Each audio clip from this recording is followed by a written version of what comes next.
Tonight, 5 on Your Side investigators uncovering new information about a murder investigation involving Mayor Frank Jackson's grandson. All of this comes as the city releases body camera video of police at the mayor's house after a deadly shooting on the city's west side last August. 5 on Your Side investigator Scott Knoll joins us to share what he's uncovered.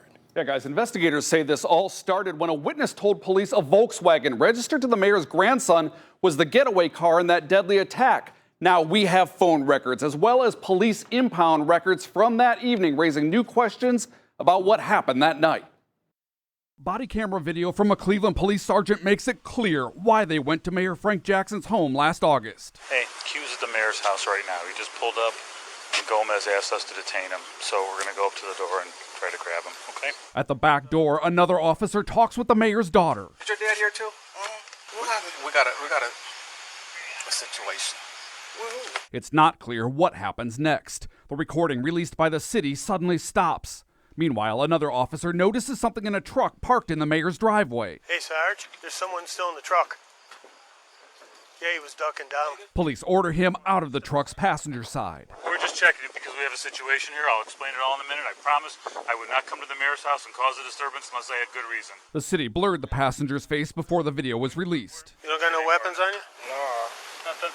But you just come right here for 1 second. What are you taking me for? I ain't get a consent to search me, though. We've got a situation. We have enough consent right now that we don't need your consent. An officer puts him in the back of a patrol car. Police later tow that green pickup the passenger was sitting in. Records obtained by 5 on Your Side investigators show detectives wanted it searched for fingerprints and blood connected to the deadly shooting earlier that day of Antonio Parra on Cleveland's west side. Those records show Frank Q. Jackson owned the green Ford F-150. Investigators say he also owned the Volkswagen Passat seen leaving the murder scene. Police say the car wasn't at the mayor's house when they arrived.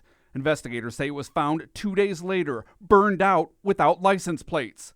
But did the mayor know police were on the way to his house? 5 on Your Side investigators requested cell phone records from Cleveland Police Chief Calvin Williams. Those records show 2 outgoing calls at 6:51 and 6:52 p.m. The city blacked out who those calls were to, citing security concerns. Timestamps on the body camera video show officers walk up to the mayor's house around 7 p.m. 7 minutes later, the chief received an incoming call and then another at 7:32 p.m. Again, the city blacked out the caller. We asked the city if that blacked out number is the mayor's. So far, we haven't received an answer. In a recording released by the city, the mayor previously denied blocking police from doing their job. I don't interfere in the investigation. I don't interfere in determining whether or not someone gets charged or not.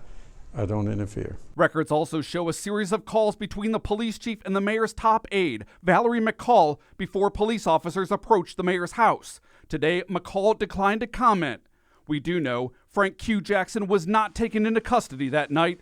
His lawyer insists he had nothing to do with the murder and says she advised him not to make any statements to law enforcement.